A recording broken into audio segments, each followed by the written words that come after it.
Так.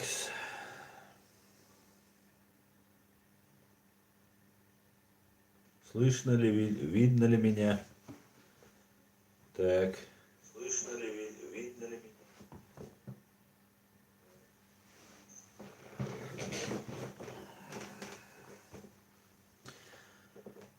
Ассаламу алейкум. Добрый вечер. Приветствую всех.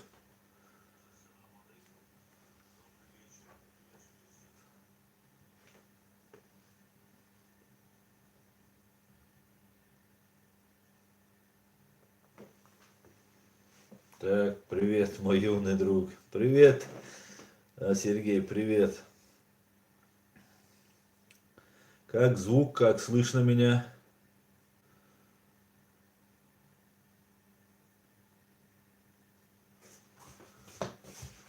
Так, все супер, отлично.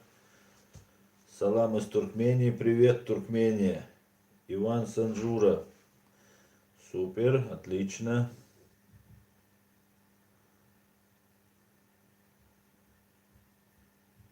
Так, ногти антиприкол. Алейкум салам. Артем Потапов. Ассаламу алейкум. Пожалуйста, загляни в директ Инстаграме и ответь на вопрос. Алейкум салам, Артем Потапов. Гляну. Только что, Абдулла Нохчу, алейкум салам. Только что начался эфир. Только что начался.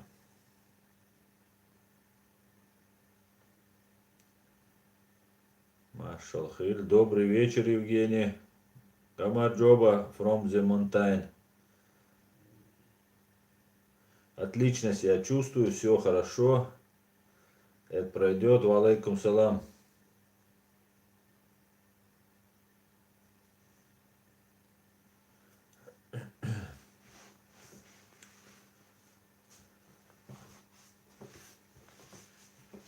Так, салам. Салам, Марк. Машал хуль, мистер Ахтунг.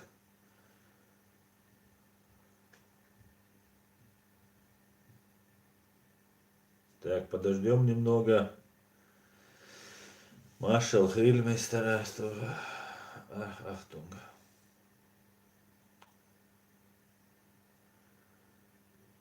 Умар Азиев. Аслан Савош Муо. Как ты, спрашивает Умар Азиев. Дику Умар. Дал Бухастам. Оден дику. Алейкум салам, Марат.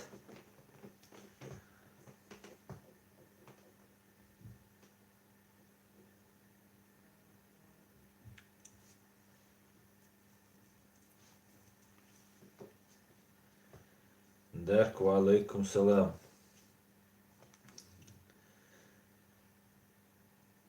Такс.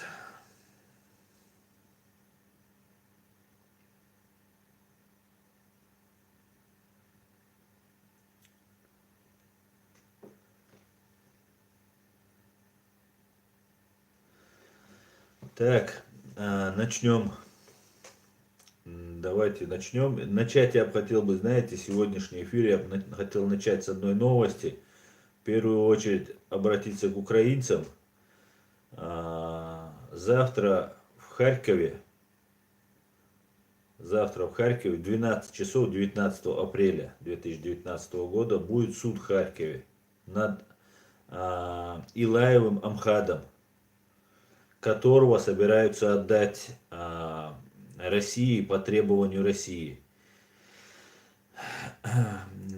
СБУ Украины задерживает диверсантов, террористов, которые пытаются и убивают украинских граждан Украины.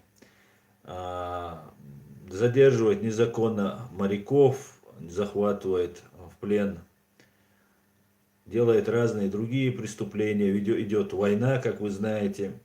И при всем при этом Украина пытается выдать чеченского беженца России на пытки и смерть. В частности, вот у меня есть документ, я сейчас зачитаю документ.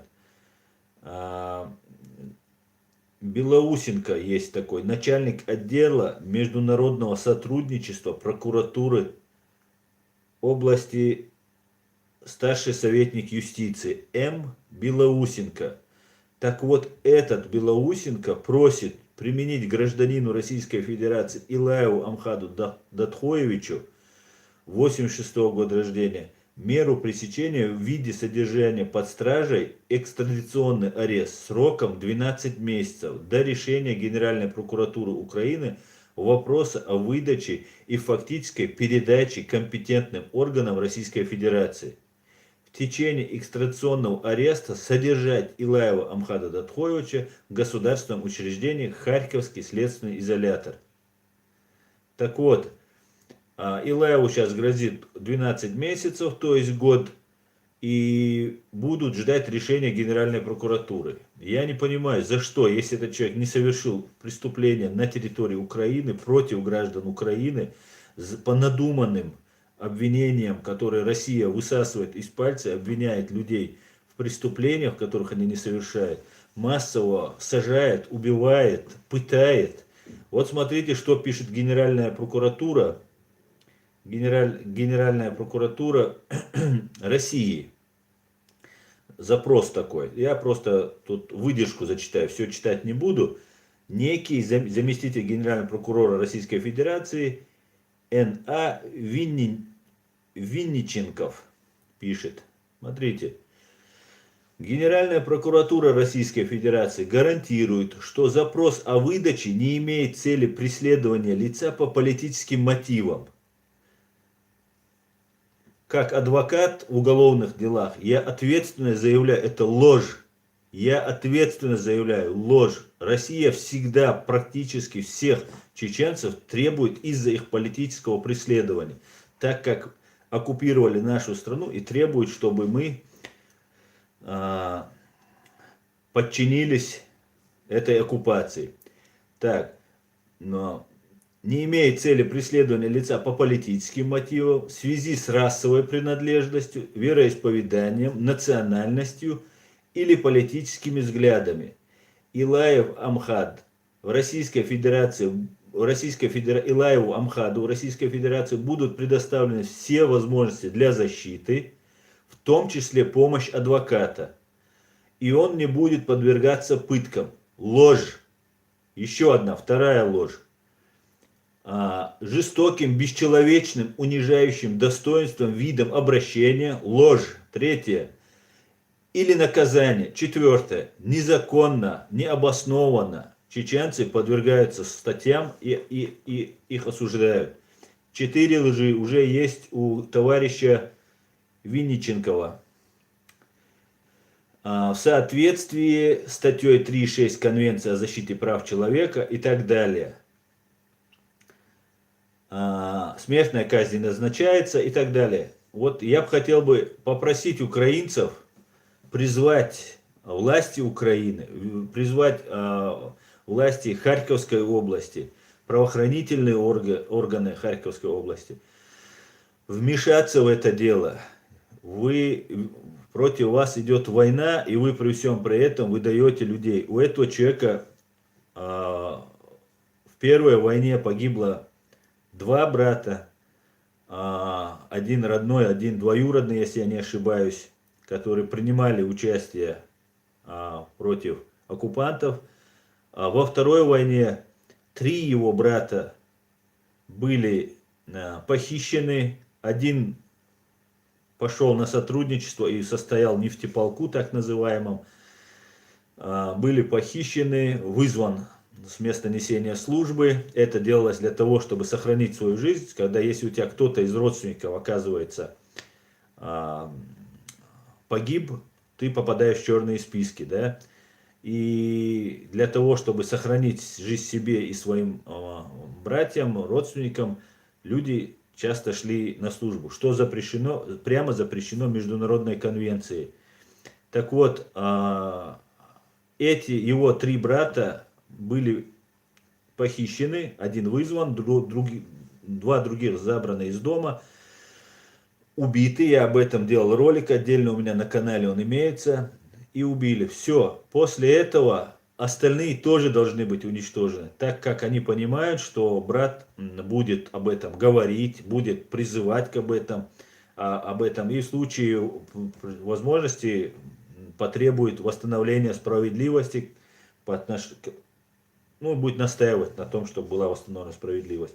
Поэтому я призываю всех украинцев, всех людей доброй воли, которые могут как-либо написать в прокуратуру, Харьковскую прокуратуру, в Генеральную прокуратуру, провести акцию какую-нибудь, собраться перед Харьковской прокуратурой, где будет содержаться еще 12 месяцев, и чтобы и в любой момент его выдадут. Подождут, пока спадет волна, и как Тимура Тумгоева его выдадут. Нет, Евгений Жорин, он не доброволец. По моим данным, он не доброволец. Я не знаю больше. Я знаю только то, что человек просто приехал и пытался спрятаться, спасти свою жизнь на территории Украины. На территории Украины он не совершал никаких противоправных действий. Все, модератор, прошу вот этот кусок вырезать. Так что вот так вот. Так, теперь приступим к вашим вопросам. Так, давайте.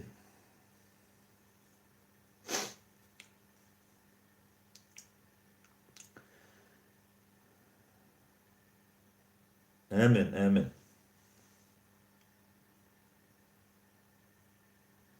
Так, Супер Батман, как обычно. Дядя Аслан, сразу с вопроса, что будет с большей частью России, которая смотрит телевизор, где показывают ток-шоу с алкоголиками про Украину, какие прогнозы?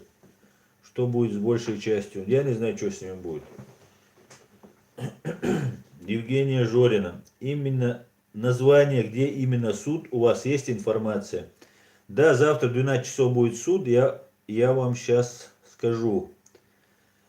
Октябрьский районный суд города Харькова. Запишите, пожалуйста, кто собирается пойти. Прошу всех посетить суд, по возможности, харьковчан. Октябрьский районный суд. Завтра в 12 часов. Завтра в 12 часов. Зал суда можете узнать уже там на месте. Речь идет об Илаеве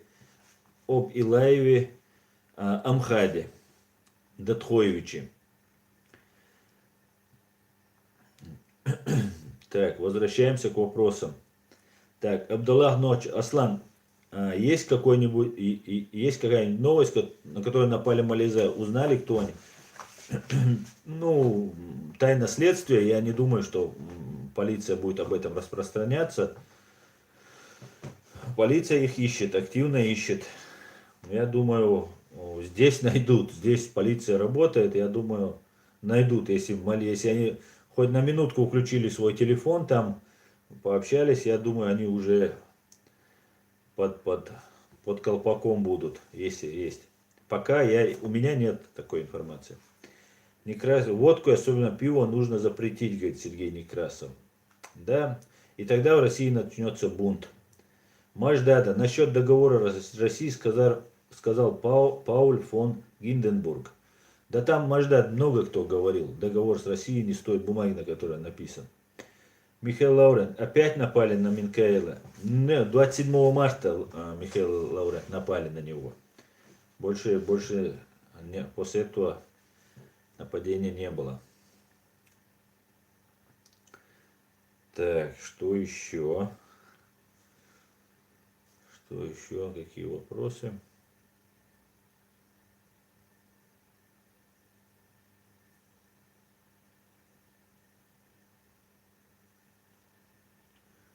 Так. Сергей Украина, Харьков очень пророссийский город, а власть там вообще, особенно Керны, сложно себе будет забрать людей Евгении самой. Салам алейкум, Николас Кейджу. Алейкум салам, Сак С. Алейкум салам. Алейкум салам.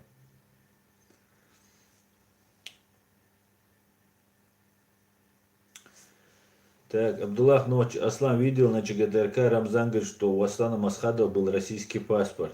Да, я видел, конечно, видел. Ну, конечно, это все время ложь. Так, супер Бэтмен. Дядя Стан, такой вопрос. Недавно слушал одного историка, который говорит, что Российская империя вынуждена была пойти на оккупацию Кавказа, потому что горные народы сами грабили, нападали на проходящие экспедиции. Ну, с какой-то части он прав, конечно. Просто тот момент он не договаривает, понимаешь, когда проходящая эта экспедиция проходила по нашей земле. И мы им сказали, они шли туда, за Кавказ туда шли, в Армению, в Грузию. Мы им сказали, ребят, короче, это наша земля, тут кто попало не ходит. Они сказали, что они такие крутые, и мы, конечно, им показали, что они не такие крутые, как они о себе говорят. Поэтому, да, им пришлось нас тогда завоевывать, так сказать. Ночи антиприкол. С 2014 года переживаю за Украину. Надеюсь, хоть там найдутся смелые люди, которые не будут пугаться дружить с нами, а вот такие новости все портят. Совершенно верно, ночи антиприкол. Так, греческий, по-моему, или, да, наверное, ник греческий. Добрый вечер, Аслан. Я грек, вот точно. Я грек, родившись в Казахстане, куда мои дедушка, бабушка были высланы при Сталине. Дружили с чеченцами. Дай Бог вам свободы, мира и вашему этносу. Спасибо, спасибо, уважаемый грек. Спасибо большое. Амир Нальгиев, Аслан, ассаламу алейкум. Такой вопрос. Какие должны быть условия, чтобы объявить независимость одной из республик? Ну, например, какую-то партию или общественное движение создать. Ва алейкум салам, Амир. Ну, на сегодняшний день для того, чтобы выйти из состава России, да, официально кто входит, для этого надо провести референдум. Референдум должен быть проведен не только, например, Ингушетии, да, если Ингушетия захочет выйти, вся Россия должна, да, как Крым, например, должен присоединиться к России или выйти из состава Украины. Не одни крымчане должны провести, а все должны провести были референдум. Поэтому это сейчас очень сложно. Ну, если юридически соблюдать все, как положено. Так, Абдулла Ночь, Аслан, почаще в Инстаграме тоже делай эфиры. Ну, не успеваю, Абдулла Ночь. Очень много пишут мне людей, надо писать документы. Еще у меня не написаны людям там документы.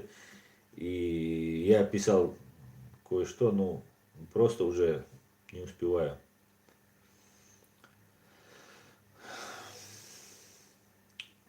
Бугаев, ваше отношение к Навальному. Какое у меня может быть отношение к Навальному? Во-первых, Навальный оскорбляет мусульман. Он говорил, что он будет поддерживать кавказских мужчин и женщин, тех, кто вот так не поднимает палец, ну типа не говорит Бог один, да, это от муджахидов пошло. Вот они понимают, что они верят в одного Бога, значит. Ну, знаешь, единобожники. Значит, он не будет поддерживать единобожника. И потом он говорит о мусульманские девушки, которые не укутаны полностью в платки, ну, как положено, мусульманки одеты, что если она не такая, и у нее нет желания там 25 детей родить, то он их тоже поддерживает. Это раз, это отношение вот этого исламофоба, который против того, чтобы в Москве строились мечети, это его в интернете все имеется, он об этом говорит, против того, чтобы строились мечети и так далее. Сейчас он чуть-чуть, как бы получив чуть-чуть поддержку среди народа, как бы вышел на это. Сперва он позиционировал себя как просто русский фашист. Теперь же он как бы начал чуть-чуть переигрывать и уже говорит, что Кавказ там не все плохие и так далее. Так вот, это то, что касается про мусульман и кавказцев. Про Кавказ, именно про национальности, как он отзывается, тоже хорошо известно. И третье, то, что этот человек является симулякром, искусственно созданный проект, как когда-то был создан и подтянут КГБшниками Ельцин, для того, чтобы сохранить Россию. Для того, чтобы сохранить вот этих КГБшников, чтобы их не иллюстрировали, не привлекли к ответственности. Вот именно это и есть Навальный. Все, кто поддерживает Навального, или это полные кретины, извиняюсь, конечно, или же эти люди, которые играют на руку Кремля. Умышленно, или же полезные идиоты, да, которые это делают неумышленно. Вот и все. И я поэтому не могу никак хорошо относиться к симулякру, искусственно созданному, с которым плотно работает ФСБ. Я не могу относиться к Навальному никак по-другому. Вот что мое мнение про Навального.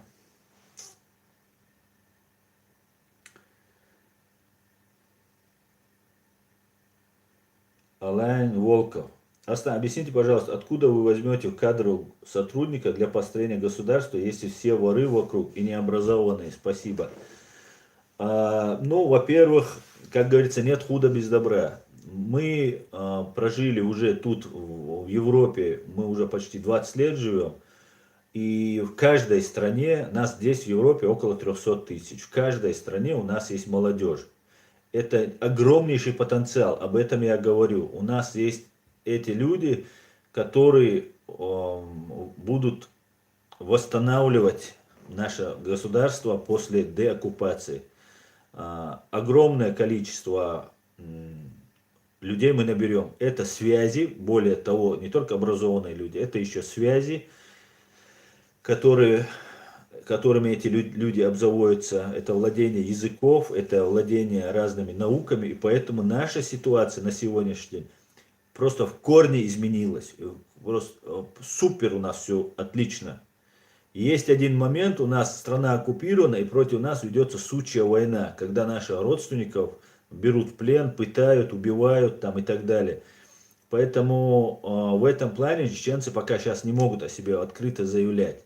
Но я уверен, что все будет с кадрами, у нас будет намного лучше, чем когда развалился совок, когда мы только свою государственность восстановили. Тогда у нас были только кадры КГБшники образованные, ну или агенты КГБ, и приходилось против своей воли, против своего желания использовать эти кадры. Теперь же ситуация в корне меняется. В корне. Здесь в университетах людей не вербуют, как в России, поэтому у нас будут свободные, отлично образованные, имеющие европейское образование, супер кадры. Иншаллах. Так, Супер Батман, у нас уже поздно, пойду спать. Давай, Супер Батман, спи. Пожалуйста, Батман, спи. Спокойной ночи.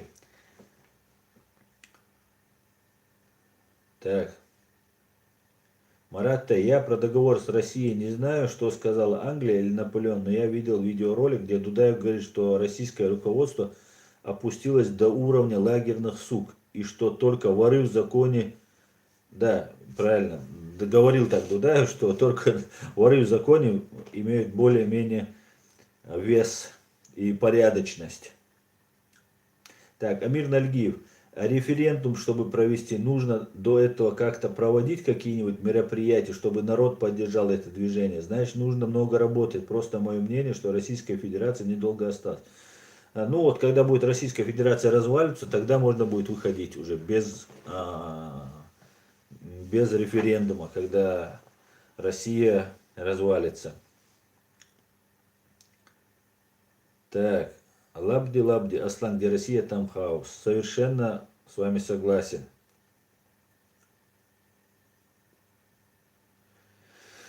Так, Сергей Волков. Аслан, привет, тобі из Украины. Я поважаю тебя и твої права, бажаю тобі сили і здоров'я, але хочу запитати, щоб ти сказав за Порошенка і за Зеленського, щоб ти сказав за цих кандидатів, дякую тобі. Сергей Волков, спасибо за теплые слова. Это внутреннее дело Украины, я об этом говорил, хоть это и внутреннее дело Украины, меня Порошенко устраивал все эти годы, вот эти 5 лет последних. Поэтому я поддерживаю Порошенко, но кто бы ни выиграл, выиграет украинский народ. Украинцы умная, мудрая нация, и вы справитесь, я в вас верю. То, что вы уже смогли провести честные, открытые выборы, это уже ваша победа. Что бы ни случилось. Конечно, хочется было, чтобы еще лучше, но достаточно того, что уже есть. Так что слава Украине. Привет из Литвы, Аслан. Привет, Донатас Успалис. Привет.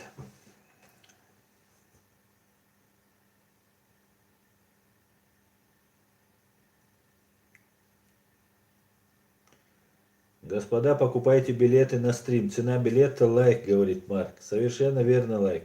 Совершенно верно, Марк.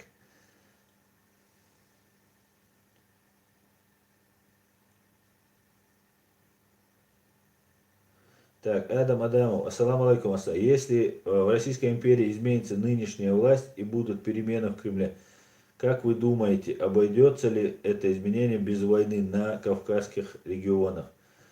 Валейкум салам. Я надеюсь, обойдется. Я надеюсь, обойдется. Мы больше воевать не будем. Мы все сделаем в рамках международного права. В соответствии с международным правом. Билал Ашханов. Аслан, ты действительно считаешь, что в ближайшие 20-30 лет реальная независимость Чечни? Билал Ашханов, я уверен, что в ближайшие 2-3 года она реальна.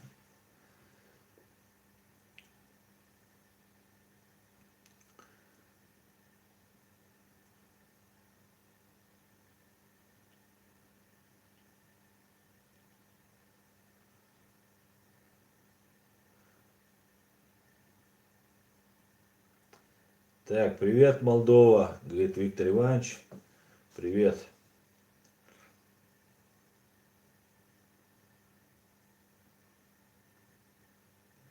Димон Краем. Чеченец понимает украинцы, а русские нет.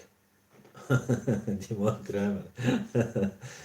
Да, причем я никогда не жил в Украине, только бывал, ездил и не общался на украинском никогда ни с кем.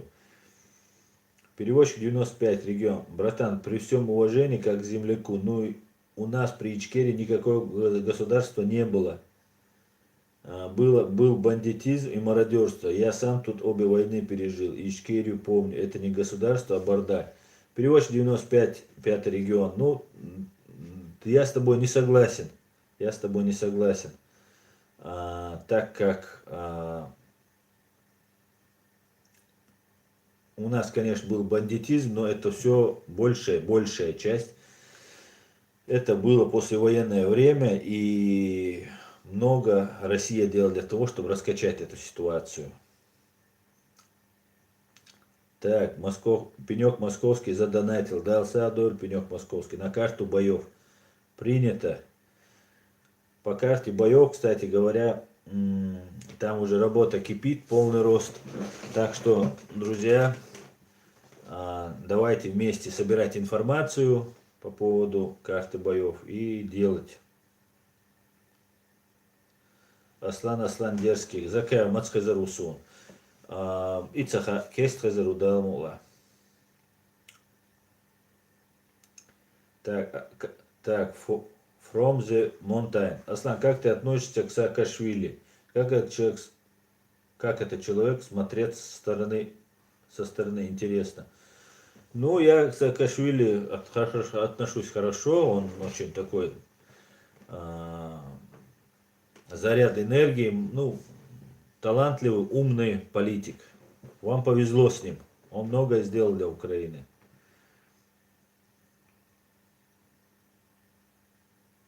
Ипполит Матвеевич, он образованный. Не, Ипполит Матвеевич, я же не говорю, что бац. Он говорит, что дома кто живет, тоже образованный. Я полностью согласен, конечно. Я полностью согласен, и ни в коем случае никто их места занимать рабочие не будет. Конечно. И тот, кто сюда приехал, эти люди тоже такие же чеченцы, как и те, кто остались дома. И дома тоже есть образованные люди. И те, кто не запятнал себя крови чеченской, те, конечно же, будут все востребованы, и всем найдется дело. Работы будет много, но надо уже сейчас начинать работать. Я ни в коем случае не имел в виду, что только Только с Европы это будут делать. Так, пенек московский. Опять задонатил. Так, подгорел я, конечно, с твоего ролика про русских, но я уважаю твое мнение. Я видел, пенек московский, что тебя чуть-чуть это задело. Конечно, у человека, которого погибли родственники, убиты, это задевает, но мы не можем всех винить. Так, Элт задонатил на карту боев. Дался Адоль Элт. Дался Адоль пенек московский. На карту боев мне уже сумму выкатили. Какая-то будет приблизительная. Ну, короче, супер все у нас получится, да, Алмула.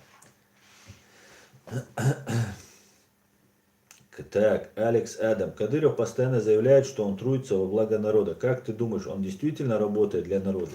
Конечно, для кого же он работает? Он засыпает и просыпается для народа. Он даже спит ради народа. Орки России. Аслан, скажи нам, что ты сделал для развития своей родины. Что я сделал для развития своей родины? Ну, например, я веду сейчас стрим и доношу до людей правду в самое трудное время, когда некоторые не могут этого делать. Моусар Махаев, Аслан Шуюшта, он болуш мел Адам Дир Ацкерснех, когда была бомбежка. Моусар Махаев спрашивает, сколько в Катарюште русские убили наших жителей во время бомбежки. Моусар Махаев, я собирал информацию, чеченцы даже сейчас не дают информацию, это очень трудно было ее собрать. Я знаю, несколько сот погибло людей, по некоторым данным 450, потому что не все были из Катарюрта, много было беженцев у нас, и много было маджахедов, ополченцев, которые погибли. Поэтому точно данных у меня пока нет, но обязательно я эту информацию, конечно, соберу. Много, да. Владимир Шаманов, военный преступник, который на груди, у которого висела звезда героя, которого принимал с этой звездой героя, с нашей кровью звезду героя, у себя в овальном кабинете принимал Джордж Буш-младший, этого военного преступника. И мы ему ничего не забыли. Это Владимиру Шаманову. А Джордж Бушу, конечно, мы всегда это будем тоже напоминать.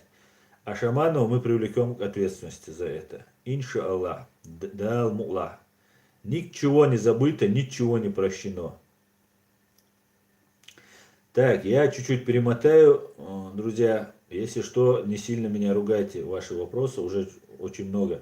Джордж Харрисон, ассаламу алейкум, Астан. Дайте глупости, устал слушать 90-е годы на постсоветском пространстве. Везде был хаос и разруха, и бандитизм и тяжелая социальная жизнь. Полностью согласен, Джордж Харрисон.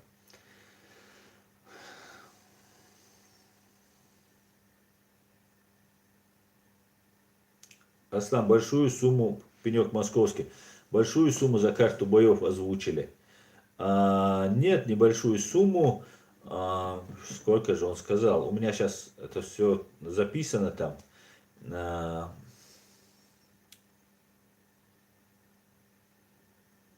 По-моему, $300 он сказал, если я не ошибаюсь. Нет, сумма небольшая, но это только за работу. И потом еще надо будет домен, там, ну и так далее. Потом еще там надо будет доработки делать. И нам нужна информация, ребят, которая будет.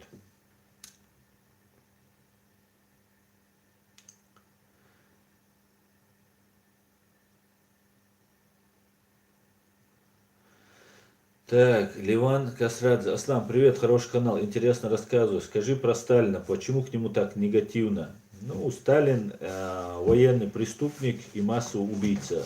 И какое к нему может быть отношение? К мерзавцу отношение как к мерзавцу. Дудай Алхазур, Аслан, почему ты выбрал время прямого эфира Тумсо? Дудай Алхазур, может это Тумсо выбрал прямое время мое? Я выбрал, как обычно, в 9. Вчера я не смог, был очень занят, сегодня провел. Ай, так скажете, так скажете. Маусар Махаят, да, я тоже слышал, около 400 человек. Аллаху дехал бойлиш. Амин, амин. Артем Потапов, ассаламу алейкум. Знаешь ли ты Ису Астамирова или слышал ли о нем бывший бригадный генерал Чири? Читал ли ты его статью про Ахмед Закаева? Ва алейкум салам. Нет, Артем Попов, я не читал его статью про Ахмед Закаева, но про Ису Астамирова, конечно, я слышал.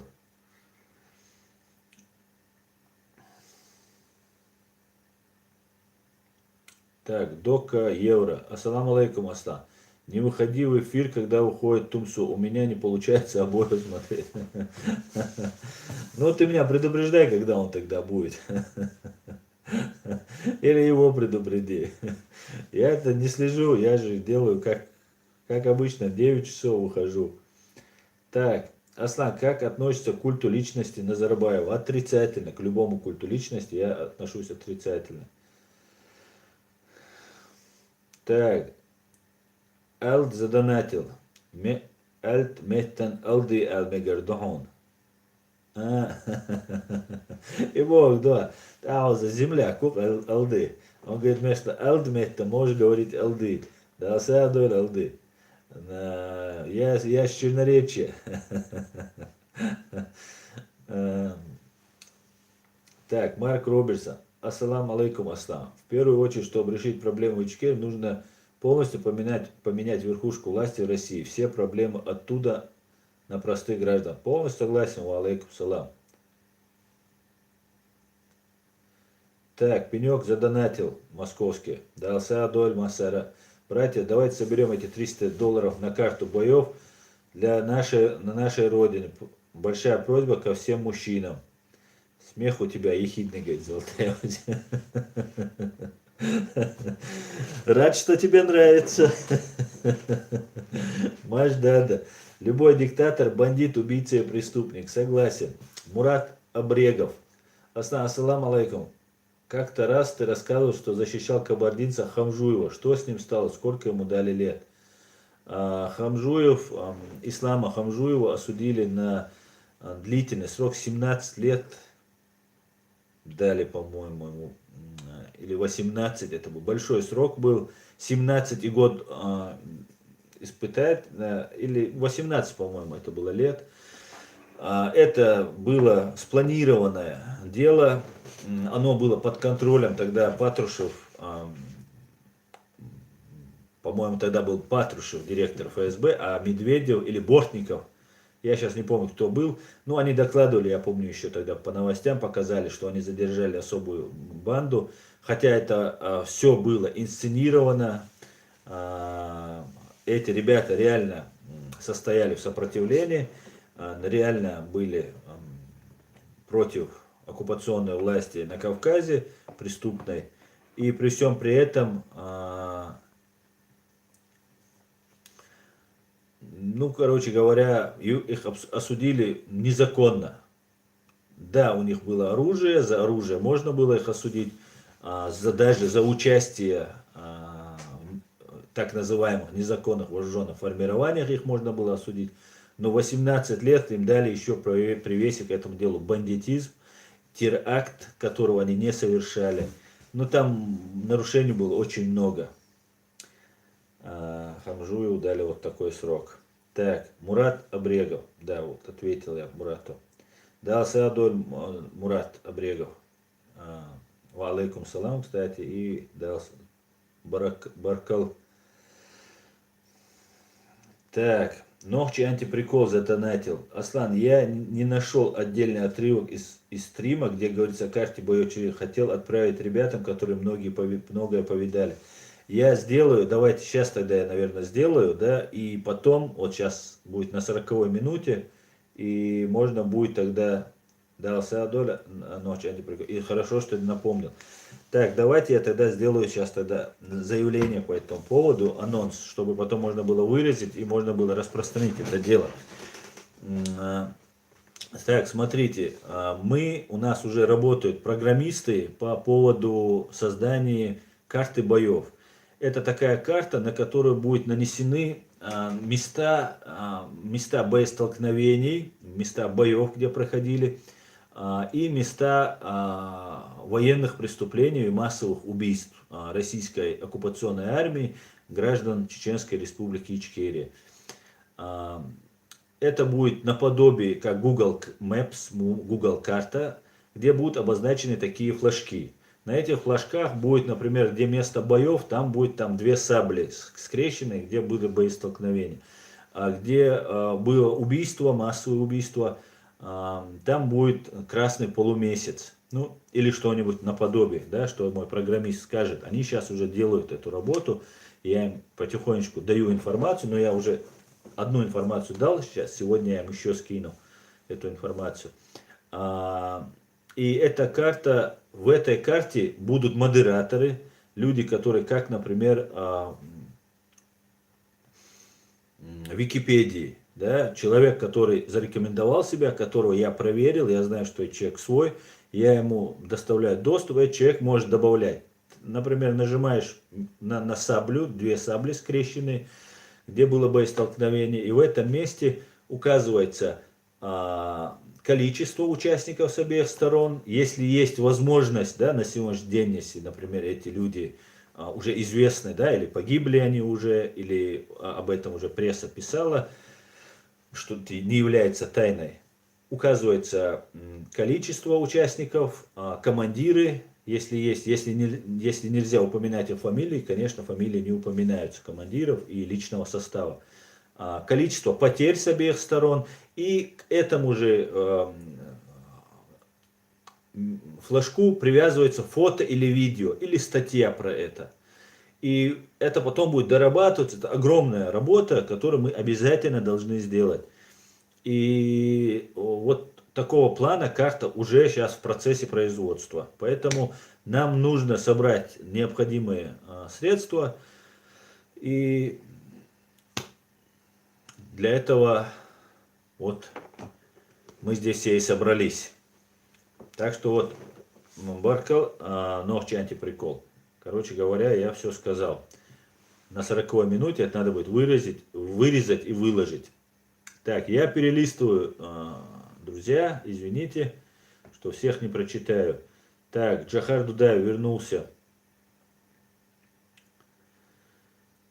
Так. Всем отвечаешь, кроме меня, говорит Факир. Факир. Извиняюсь. Ну, чем вот писать, вот, что я отвечаю, лучше вопрос сразу написали бы. Или же через суперчат отправляйте вопрос, я обязательно увижу. Так, Тел Пранк. Аслан, 2-3 года это нереально. Уход ботокса не означает автоматом развала Российской Федерации и возможность отделиться для Ичкерии. Контора поставит другого шныря, и народ проголосует как надо. В общем, пока есть контора. Я так не думаю, я уверен, что так и будет. Золотая осень. Такая карта для народа ничего не принесет. Вам, наверное, заняться нечем больше. Да, золотая осень. Для твоего народа это не принесет. А вот для нашего народа это обязательно принесет пользу. По крайней мере, так нагло русские врать не смогут. Русская пропаганда. И Черхо, и имя неверное. Аслан, ассаламу алейкум. Я волчья жизнь, Борж 95. Алейкум салам. Аслан, видел, как Дыров созвал совет и показывал мое видео про Басаева, где он говорит про российский герб. Похоже, он беспокоится за цивилизационную оппозицию. За цивилизационную оппозицию. Показывал мое видео, где он говорит про российский герб. Я что-то видел, я там его так краем глаза посмотрел. Краем глаза. Ночи атеист. О. Аслан, как ты считаешь, нужно ли нам Конституция через норма, как вторая поправка Конституции США, то есть разрешение всем хранить дома огнестрельное оружие? Считаю это необходимо. Да, обязательно. Я считаю, что чеченцы должны владеть оружием. Обязательно. Как швейцарцы владеют, как американцы владеют. Ношение оружия, это без этого ни в коем случае нельзя. Алайн Волков. Аслан, первый же день независимости, как ты думаешь, с Востока вы сможете оставить всяких мастей лживых бородачей, они ведь вас массой задавят или нет? Ну, с Востока мы, конечно, никого не пустим, если не захотим. Это наше государство, и мы можем просто депортировать таких людей. Поэтому я думаю, массой нас не задавят. Прайм, салам алейкум, Аслам. Поставил один дизлайк твоему видео. Наверное, это Путин. Как ты думаешь, адыги, черкесы могут претендовать на свои территории, которые сейчас оккупированы Россией? Ва алейкум салам. Адыги, черкесы не только могут претендовать, они обязаны претендовать. Это исконно. Если я завладел квартирой адыга и через год или через 10 лет или через 100 лет, тем более геноцид не имеет срока давности, адыги имеют право на восстановление справедливости в полном объеме, плюс выплачивание компенсации. Так, Евген, Аслан, ты супер парень, я очень рад, что подписался на тебя. Знай, если надо, подпишусь в драке из-за Ичкери. Спасибо, Евген, за теплые слова. Драться не будем, мы все будем делать в рамках действующего законодательства. Так.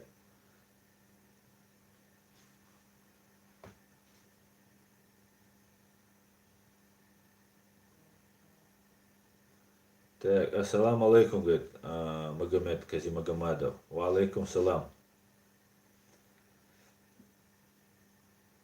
Так, мне прислали Хеда Мадаева. Ой.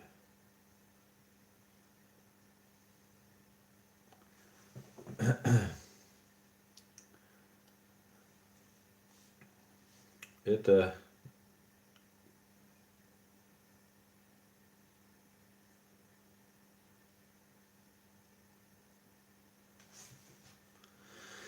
Так.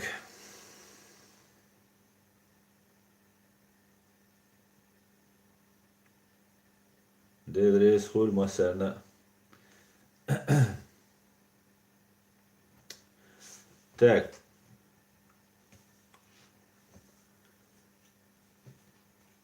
Аслан, знаком с Анзором Масхадом? Сотрудничаешь с ним? Шеше спрашивает.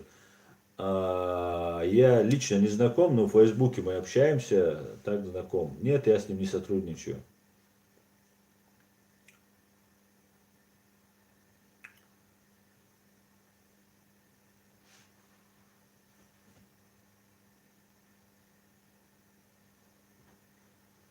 Так, давайте сейчас не будем здесь устраивать эти религиозные войны. Полайкал записи обращения до Кумара, фото левой страницы, пообщался с соратниками. С тех пор меня контролирует ФСБ. Чуть не посадили на 8 лет, говорит. Я в 2012 году. Да, это они могут.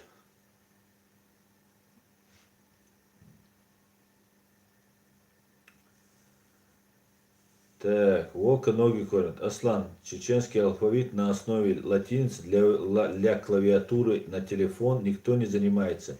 Волки ноги кормят. Да, занимаются этим у нас люди, но для этого нужно финансирование. Там нужны очень такие приличные финансирования. Уже все готово, просто эту работу, чтобы запустить. Там, по-моему, около 50 тысяч долларов или евро, долларов, по-моему, нужно для того, чтобы мы полностью, этот язык был везде на равных со всеми, чтобы его включить. Ну, как мне сказали. Ну, так, в принципе, для этого специалисты все имеется. Просто нужно финансирование. Так, ночью привел прикол. Аслан, как ты считаешь, на какие профессии отправляют учиться детей наших тут в Евросоюзе? Ну, в принципе, на все. Так нам нужны будут юристы, экономисты, инженеры, ну, в принципе, все, врачи в обязательном порядке, все профессии нам нужны, все. PayPal не работает, суперчат у нас заблокирован, есть еще варианты. Нет, других вариантов нет, PayPal почему не работает? PayPal работает. Артем Потапов, какой у тебя был вопрос? Артем Потапов, почему не отвечаешь на тот вопрос? Говорит, вот, уже начинается недовольство. Аслан, вот этот эфир, который сейчас идет, оно потом будет на твоем канале, можно будет пересмотреть, говорит Марат. Конечно, да, это все будет, можно будет посмотреть. Артем Потапов, ответь, пожалуйста, какое мнение у тебя к Исе Астамирова? Считаешь ли ты, он был правдивым? Я не могу сказать ничего, я так его знал, ну, не могу сказать, что... Ничего не могу сказать по этому поводу. PayPal у меня не работает, говорит 100 лет. Ну, значит, я принял от тебя в душе донат. Так, Воти 606. Аслан, ты случайно не родственник Николаса Кейджа? Случайно нет, он и есть. К сожалению, вот так вот. Николас Кейдж оказался чеченцем. Так, Адан Мирзаев, у меня такой вопрос. Что плохого в том, чтобы оставаться в составе России, если она станет нормальной европейской страной? Адан Мирзаев, плохо в том, что Россия не станет, во-первых, нормальной страной, а во-вторых, нам нужно для того, чтобы над нами опять не учинили геноцид, стать субъектом международного права. Все. Ну и потребовать возмещения той несправедливости, которая к нам была. Так, Пенек Московский, я врач. А я знаю, Пенек. Мне уже примерно 10-12 дней кто-то звонит из Сербии и молчит. Я не знаю ни одного человека с Сербии. Могут ли это быть КГБшники? Могут быть, конечно, могут. Юрий Янушкевич. Аслан, вечер добрый. Слава Ичкерии, живи Беларусь.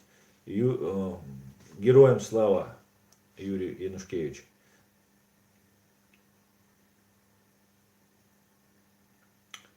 Добрый вечер. А какое у вас взаимоотношение между армянской диаспорой в Германии? Алхаз Джалагу. Ну, у меня нет никакого взаимоотношения с армянской диаспорой. Я ни с кем, к сожалению, не общаюсь. Жамиль Зайнудинов, как вам доктор Фауст? Мне нравится, как ведет свои видео доктор Фауст. Так, Артем Потапов. Хорошо, в любом случае постараюсь отправить тебе его статью про Ахмед Закаева.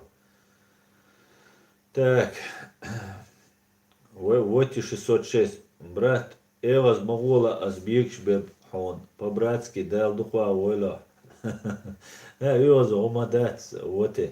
Все нормально, да и рейсуэль. Говорит, не обижайся, что он меня сравнил с Николасом Кейджем. Просто ты не узнал, что это я, Николас Кейдж. Я просто со съемок с Америки прилетел, вот сейчас тут решил постримить немного. Так, Зайфик Алиев, алейкум салам. 100 лет. Николас, ассалам алейкум. Субъектом международного права может быть и НПО. Неужели до сих пор в Европе нет нормальной вашей партии или движения? Все есть, все есть. А если чего-то тебе не нравится, алейкум салам. Если чего-то не нравится, приезжай и делай. Здесь работы на всех хватит. Так.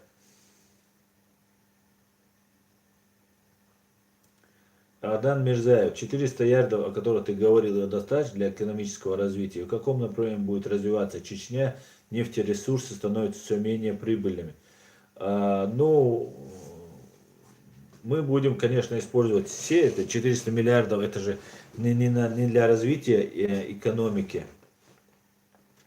Это же не для развития нашей экономики будет. Это будет компенсация за то, что мы потеряли. А так мы, конечно, должны работать, развиваться, и ты абсолютно прав, что нефтяная и газовая вот эта зависимость, она никому не нужна. Есть другие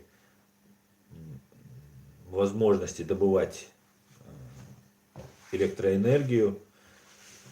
И я думаю, ну, много чего есть в этом плане. Я думаю, у нас будет отлично. Сейчас пока цель стоит деоккупация.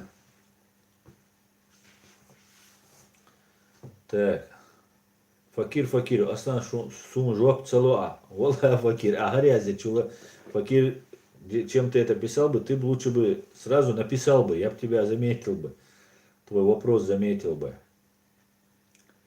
Так, Михаил Лаврин, Аслан, как тебе отправить видео? Ну, можно мне видео отправить в Инстаграм, Фейсбук и так далее. На e-mail я не открываю, если что. На e-mail я эти ссылки не открываю, имейте в виду.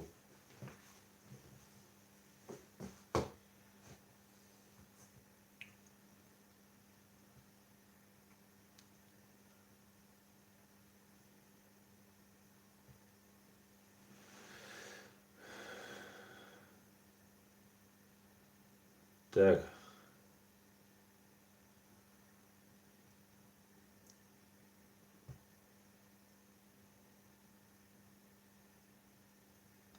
салам алейкум, Раджаб, салам алейкум. Интересует такой вопрос. Какие вы видите возможности для развития экономики в горной местности за исключением туризма? Ну, в первую очередь я вижу, во-первых, кроме туризма, да, я вижу потенциал в наших людях. Мы можем, например, как народ, мы очень конкурентоспособны. И сейчас, я думаю, будет очень большой такой прилив, как только Чечня станет свободной, как только мы дадим послабление людям. Вот, например, я за то, чтобы отменить первые там 3 или 5 лет вообще плату за электроэнергию, да, за электричество, чтобы это бремя на себя взяло государство. И чисто только выживать за счет налогов и нефти, которая будет добываться. Налогов на богатых, да, допустим, которые есть. Потом привлекать инвестиции разные, и я думаю, в нашу страну потянутся. Поэтому кроме нефти, нефть это чисто российская тема. Мы без нефти жили, хотя она у нас была, у нас ее воровали, и мы жили без нефти. Поэтому я думаю, у нас есть... Я за то, чтобы вообще людям дать свободу полностью, назначить налог обязательный, да, который будут платить. И все, и пускай и бизнес свободно развивается, что хочешь делать, чтобы было вообще процветание. Я думаю, мы за 3 года быстро все изменим.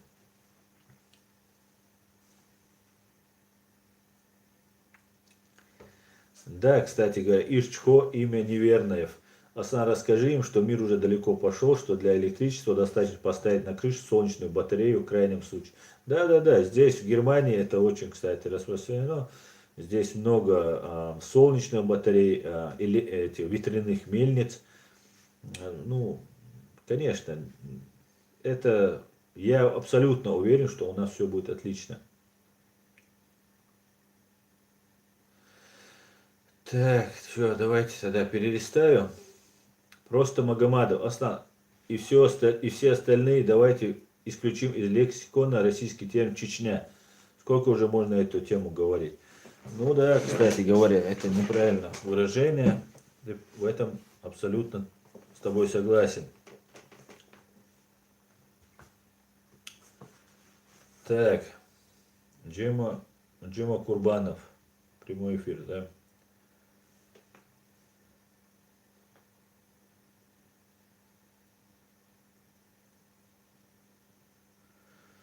Война про свободу Ичкерию. С Ичкерии. Да, где мои модераторы? Модераторы, здесь идет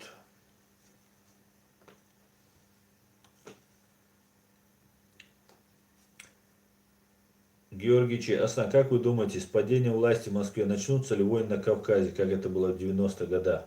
Ну, если вы заметили, Георгий Че, в Москве, на Кавказе в 90-х годах везде воевала только Россия. Кто у нее был противник, это другой разговор, но везде воевала только Россия. И даже в азербайджанско-армянском конфликте участвовала с обеих сторон Россия. Поэтому как только пойдет власть в Москве, но войны не будет. Марк Робинсон сам может снять фильм о всей правде истории Ичкерии, как все было, и разместить в интернете на английском, русском языках. Пусть весь мир знает правду, а не пропаганду Российской Федерации эти годы. Конечно, нужно. Нужно.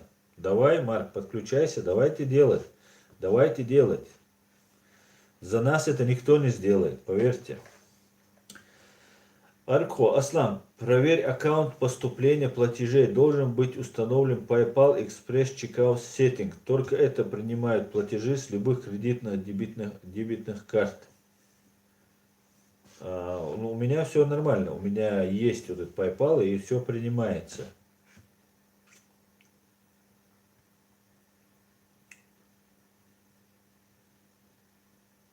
Так, далее. Салам алейкум, Салаш. Ва алейкум салам. На Кавказе есть добыча нефти, но нет переработки. Получается, нефть просто забирают. Конечно, забирают для того, чтобы нам не оставлять лишних доходов. Ну и как бы не строить нам заводы.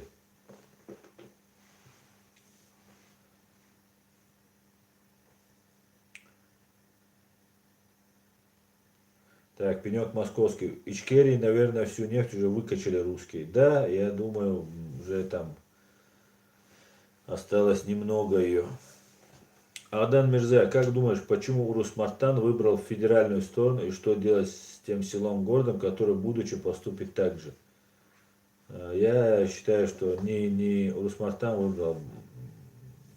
Много было Урус-Мартан людей, которые сражались и погибли. Мансур 313. Здравствуйте, Аслан из России. Приветствую, Мансур. Не было... Так, Альхаз Джалагу. Не было фактами нужно и не просто словами кидаться. Бунтаркачи, Аслан, ответь Факиру, пожалуйста. Он про твое отношение к ковчегу спрашивает. Да, вот он бы вот это написал бы, а то я вижу только когда уже он мне пишет, что вот ты не ответил на мои вопросы. Я к ковчегу отношусь очень хорошо. Только вот я не считаю, что его нашли у нас в Чечне. Хотя я был бы не против, конечно, чтобы его нашли.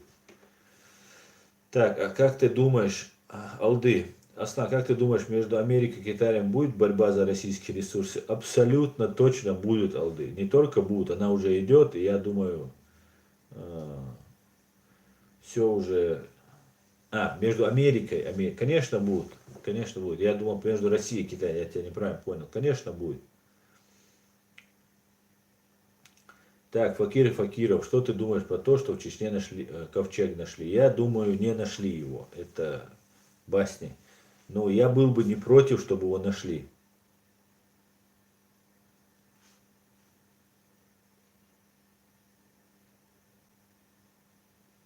Ну, наконец-то.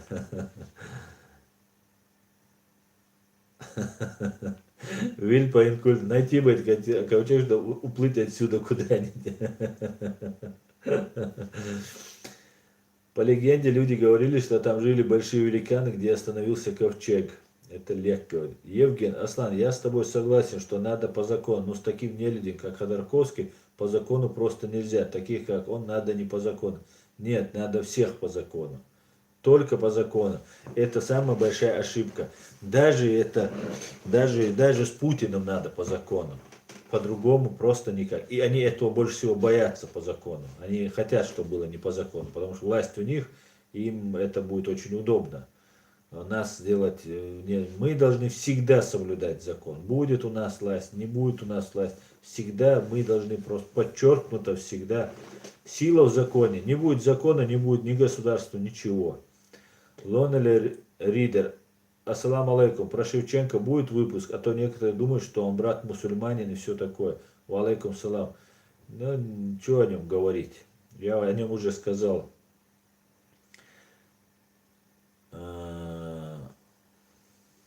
Я Юрий Янушкевич. Я просто к тому писал, что у нас фестиваль «Славянский базар» проводится. Думаю, интересно будет встречу, как надо. И город у нас так. Нюрнбергский трибунал подавай. Правильно? Золотая осень. Аслан, как вы собираетесь учитывать мнение простых чеченцев, которые не согласны с Ичкерией? А то я на форумах читаю, как грозятся ичкерийцы расправой над ними. Но это не ваше дело. Проходите мимо. Мы сами разберемся. Адан Мирзаев, прошу прощения за ошибку. Так, просто Магомад, давайте о ковчеге поговорим, когда его найдут. Полностью согласен. Михаил Лаурент. Аслан, были угрозы из Чечни? Да.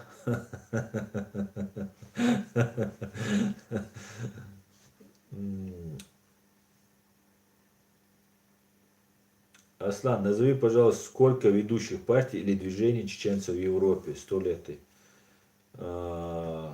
Партий, движений. Ну, у нас есть разные движения, партий пока нет у нас. Но у нас одна есть партия. Партия независимой Ичкерии. Так. Ассаламу алейкум, Аслан. Как думаешь, какая форма правления должна быть, когда освободятся и потом воссоединятся наши войнарские земли, чеченцы и ингуши, учитывая наш менталитет, ДРС, хуйлон? Какая форма правления? Я считаю, что президентско-парламентская она у нас должна быть. Форма правления. Бислан Алдамов. Аслан, ассаламу алейкум, раматуллаху баракату. Аллах ал-шуайл асаваш. Я бы хотел задать один вопрос. Вопрос насчет паспорта Ичкерии. Могу ли я иметь такой паспорт нашей родины? Да, ты можешь иметь, но если ты находишься, алейкум салам, если ты находишься в Чечне, я тебе категорически рекомендую не делать паспорт. Потому что это подвергнет тебя угрозе, если ты находишься в Чечне. Если нет, на сайте Чечен Пресс у меня в Инстаграме есть ссылка на него. Заходите и делайте паспорт, никаких проблем. Надо всем делать паспорта, чтобы было видно, показать мировому сообществу, людям, что мы за то, чтобы у нас были свои паспорта и свое государство. Так, Жорж Харрис. Аслан, как ты думаешь, кто двигает Кадыровым, когда он врет про свои подвиги? Ему что, наплевать, что люди смеются над ним, или он действительно думает, что ему верят? Я думаю, нет, конечно, ему не наплевать, но он уже сам верит в эти сказки, понимаете? Он находится в такой... Хотя есть интернет, мог бы заходить и читать о себе, например, посмотреть наш стрим и узнать об этом. Он думает, что вот какой бы он ересь не сказал, все это примут на ура. Поэтому, я не знаю. Ну, нам повезло, что он такой. Если бы он был бы умным, образованным, интеллигентным, интеллектуальным человеком, нам было бы тяжелее. Нам просто повезло. Ну и надо исходить из того, кого, например, да, когда кто-то берет себе агента, да, куратор из КГБ, который берет агента, он берет его ниже себя по интеллектуальным способностям, по другим человеческим, людским качествам, да. И вот надо, но он должен быть чуть-чуть ниже. Вот надо исходить, что какой уровень у Путина и его это окружение, которое курирует Кадырова. Вот у них на чуть-чуть побольше, ну может быть еще побольше. Это хороший показатель, что из себя представляет ФСБ.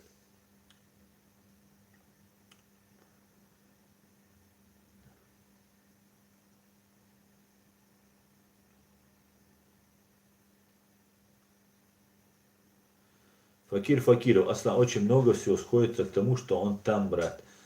Ну, я буду только рад, если он там будет. Ну, пока я что-то не вижу, что он там.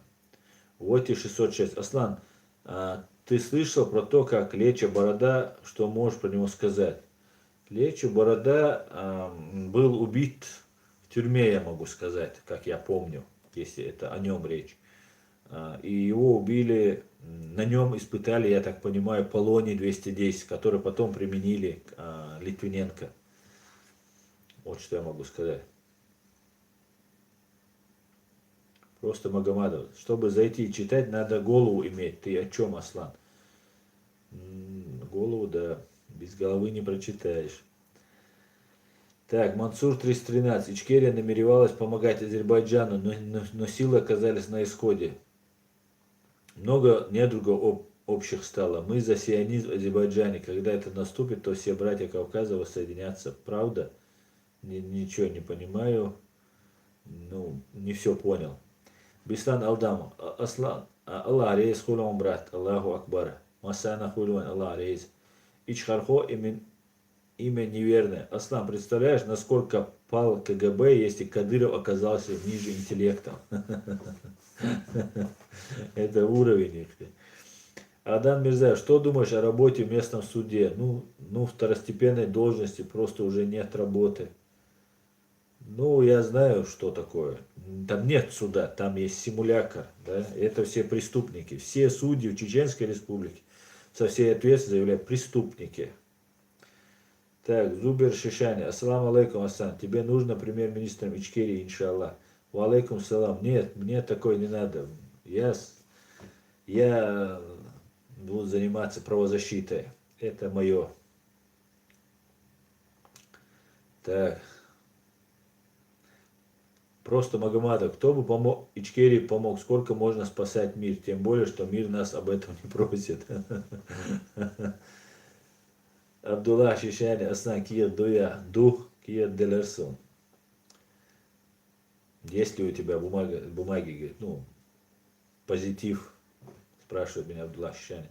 Сема Симая, самая большая проблема наша во все времена, это, наверное, что мы всегда рвемся делать какие-то дела без знаний. А по сути знания прежде слов и дел. Абсолютно верно. Абсолютно.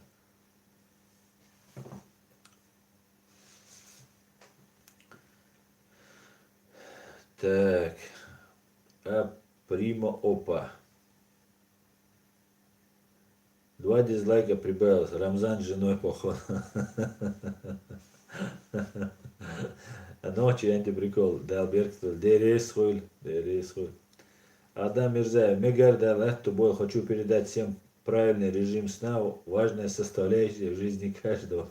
Дерез хуй, да, спокойной ночи. Бюздер алюэль.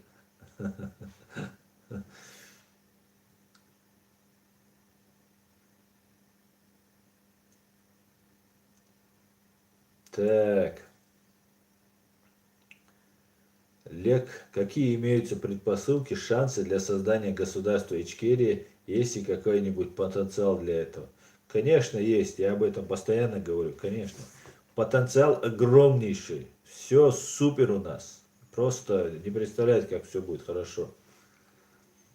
Так, Жорж Харрис, Аслан, скажу с сарказмом, все так говорят, пока реально не выдвинут. Я не понял. Лала 3. Дик Оғило Аслан. Дук Виз Хос Саваш. Дерейс Хуль. Евгения Зорина. Поздновато про суд сказали. Депутаты, которые могут это изменить, из Киева, скорее всего, не выберутся так быстро. Нет, на суде-то, в Харькове на суде, на суд повлиять и депутаты не смогут, конечно, решение суда. Но показать свое отношение, потребовать отпустить от человека можно не только завтра, но завтра просто прийти поддержать, чтобы суд видел, что пришли украинцы, и они против того, чтобы человека, который не совершил никакого, никогда преступления, правонарушения против Украины или граждан Украины, чтобы его пытались отдать. Это просто очень плохо. Жамиль Зайнудинов, знаком ли ты с работами Климова? Нет, я не знаком с его работами. Петя Васечки, потенциал-то есть, а есть лидер? Конечно, есть у нас лидер. Конечно, есть. Ахмед Закаев является сегодняшний наш знаменосец. Сегодня он есть лидер. И его более чем достаточно в нашем положении. Мы должны автономно все, каждый, вносить свой вклад. Так, Кентуб ТВ. Ассаламу алейкум. Как раз Тумсо в эфире. Ва алейкум салам. Ах, давай, хариштинг, сүй кубот ешас. Ишай, бусал цен дагмаш и хауаш душу. И тауманду, ож дуа, ва, шуму надо, да. Бусал дин дивицаш, бусал ду болаш. И, короче, и تعاجل بيغل حق الغير تحوم وقت сунуться. Я не знаю, почему вот надо постоянно, я Ладно, ну надо ты еще. Мусульманинам надо быть не с бородой и там постоянно грудь бить себя. Мусульманин должен быть в душе, понимаете? В душе надо быть, верить в Бога, в единого Бога, в одного Бога. Они постоянно вот этим кичатся. Я мусульманин, иншалла. Мусульманин не должен молчать в это тяжелое время. Я призываю всех мусульман, говорите, заявляйте, что с нами делают. Нас убивают, идет геноцид. Вот что должен делать мусульманин. Понимаете?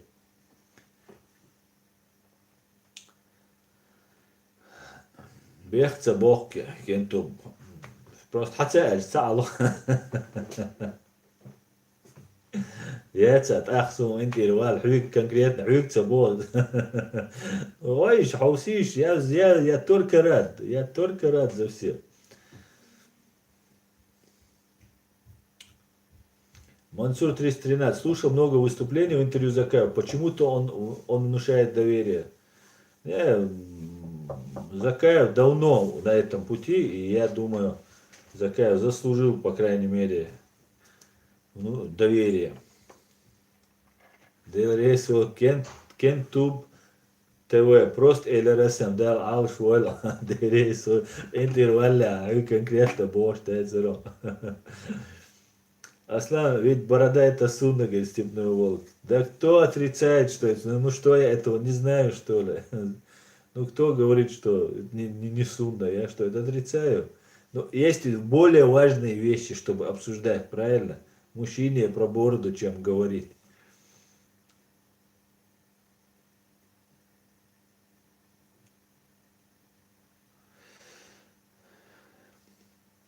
Так. Николас Кейдж, да, странник Ютуба. Буба из Одессы. Харьков, поддержите парня. Да, было бы очень хорошо. 2, 5, 10 украинцев, если бы пришли, вы знакомых взяли бы, с детьми пришли, женщины, мужчины пришли бы вот завтра в 12 часов в Харьковский суд, и там Октябрьский суд, и там мы бы сказали бы, это было бы просто супер, показать, что украинцы поддерживают.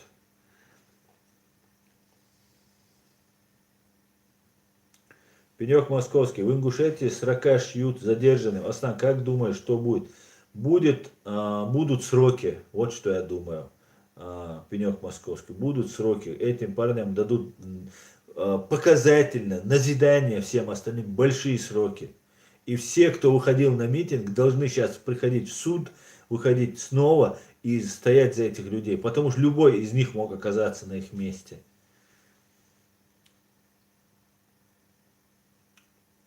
Так, Степной Волк. Аслан, а Закаев чем занимается в Англии?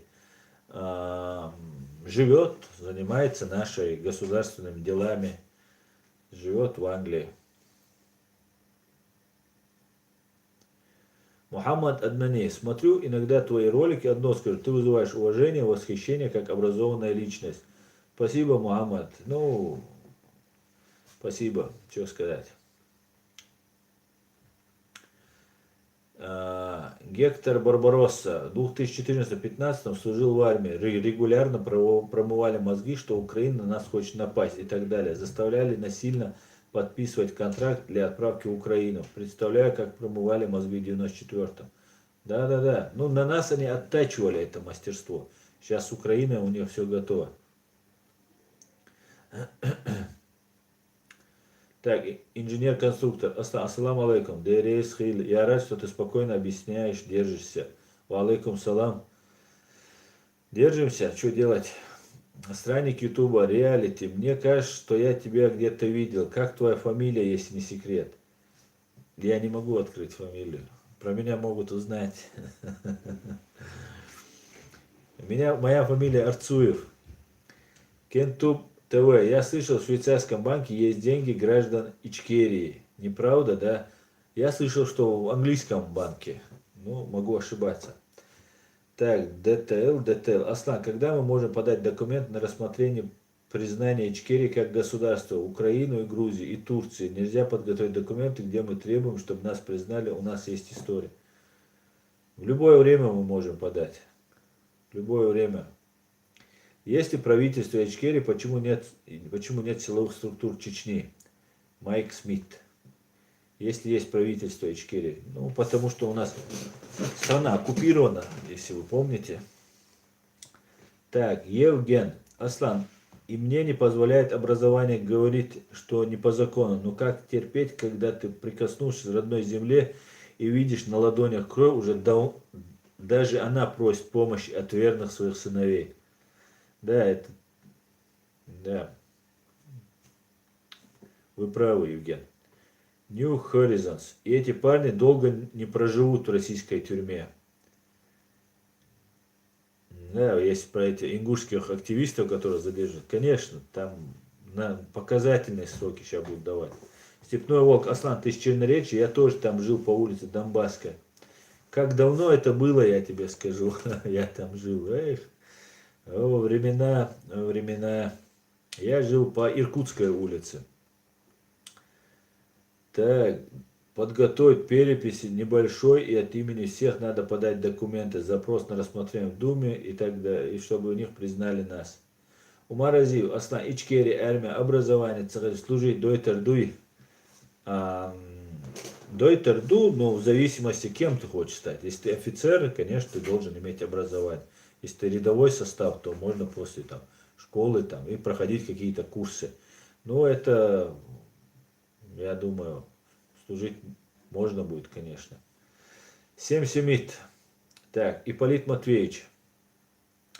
В Чечне в оккупированной живут не менее образованные, достойные люди, и когда мы говорим о потенциале, счет которых мы собираемся устраивать свою государство, то нужно учитывать и этот момент. Обязательно нужно, я извиняюсь, Ипполит Матвеевич, что я не упомянул тех, которые живут. Конечно, есть у нас очень много образованных, и, конечно, они тоже и наш потенциал. Просто сейчас эти люди пока не могут себя проявить. Но как только мы освободимся, а те, кто живет здесь сейчас в Европе, они сейчас должны действовать. Эти образованные люди уже сейчас должны делать свой вклад для деоккупации нашей страны. Так, 7 Добрый вечер, Аслан. Как можно у вас взять интервью с глаза на глаз? 7 добрый. Ну, пишите мне в Инстаграм, пообщаемся. Инстаграм или на Фейсбук. Раджаб, Аслан, если пропускаете вопрос намеренно, лучше скажите, что вы не хотите отвечать, а то создается впечатление, что избегаете. Если мне показалось, то извиняюсь. Вам показалось. Вы лучше, чем это писать, вы бы лучше задали вопрос. Просто я пока отвечаю на какие-то вопросы, накапливается, то вы замолкаете, а потом быстро все начинаете писать, и я не успеваю.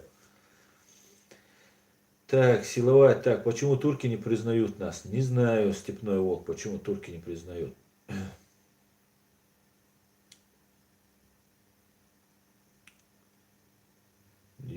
Странник Ютуба, мой комментарий выделяется? Нет, не выделяется, как обычно у вас.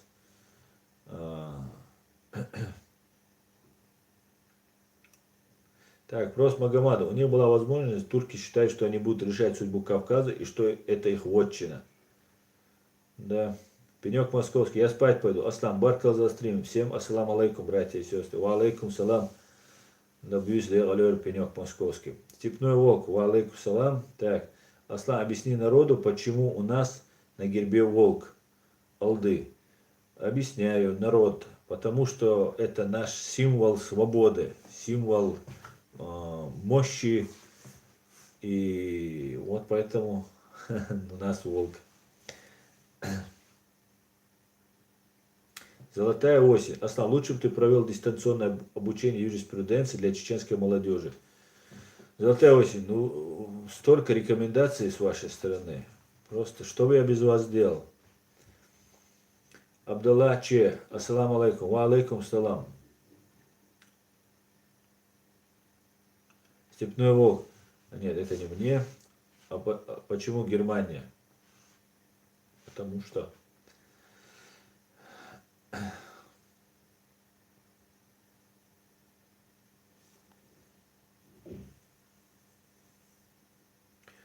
Аслан, ДТЛ.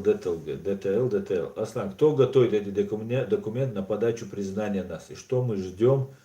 Ждем команды Закава или это кто-то другой подготавливает? Ну, во-первых, мы сами должны все это делать, да? Мы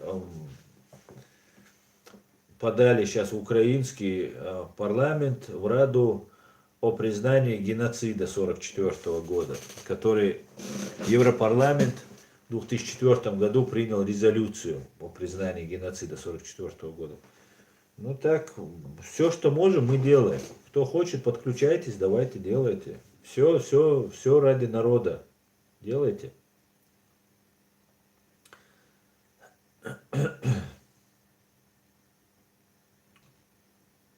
Так, Аслан, ассаламу алейкум. А вы готовы к Рамадану, братья и сестры? Ва алейкум салам. Я готов, я готов. Жду, не дождусь на самом деле. Мне нравится время Рамадана. Первые 3 дня бывает тяжело, а потом наступает такое очень хорошее время, и кушать не хочется особо сильно. Так, Раджаб, по вашему мнению, если создать отдельное государство, то какая система будет, шариат или просто свод своих законов? Раджаб, какой-то у вас странный вопрос. У нас есть государство, уже оно есть, понимаете? Оно у нас есть, и есть конституция. Поэтому, вот, наверное, этот вопрос вы хотели задать.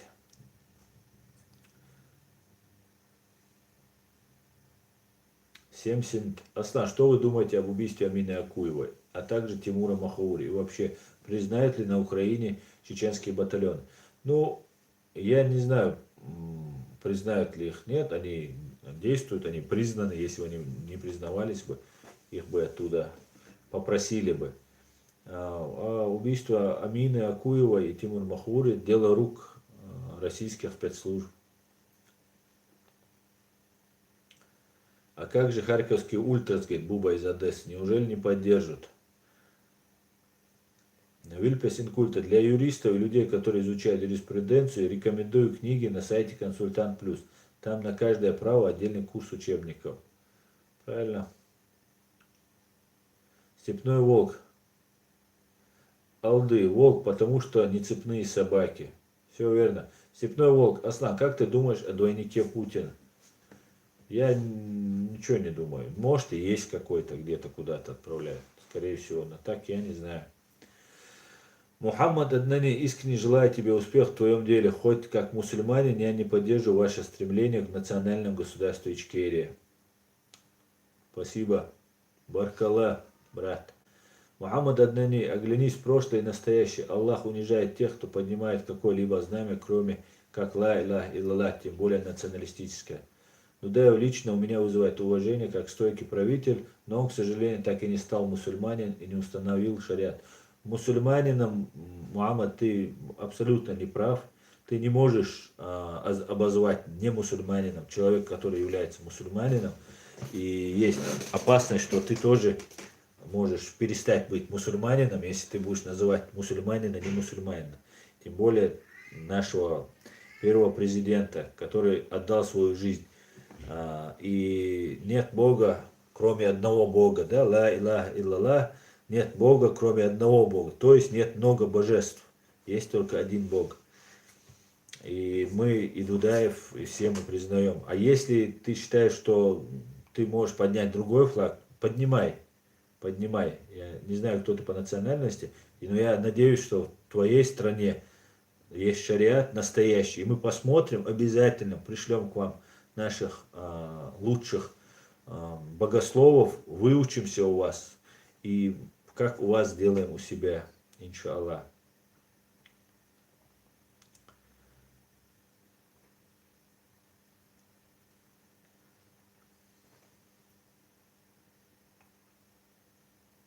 Леонид Гройсман, правда, что даже во время независимости бюджет Ичкерии формировался из российского? Нет, неправда, почему же? То, что Россия нам выплачивала какие-то деньги, да, это было. Мы им нефть отдавали, они нам за это давали деньги. Называется продажа. Так, так, господа, мы уже заканчиваем 1,5 часа.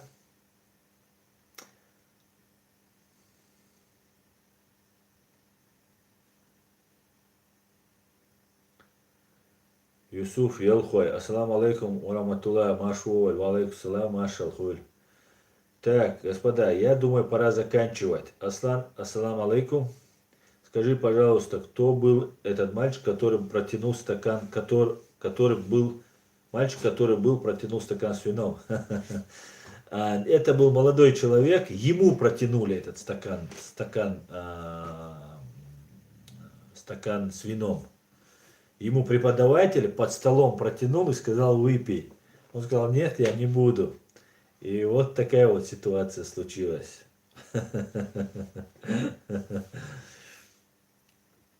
Он, короче говоря, не взял стакан и провалил экзамен, грубо говоря.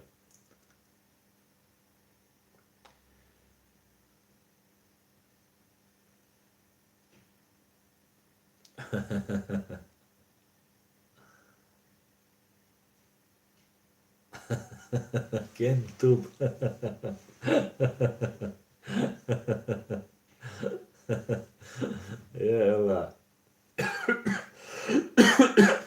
Так, я думаю, Анзорину, Аслан, посмотрю записи. Эти эфиры случайно, не более того. Аслан пропустил просто вчерашний эфир. Бюздеq алейшу, ассаламу алейкум. Ва алейкум салам. Шу йор бюздеq. На этом тоже я закончу свой эфир. Спасибо всем, кто был. Желаю всего хорошего. Кто не посмотрел, тот может посмотреть в записи. Всем спокойной ночи. Ассаламу алейкум.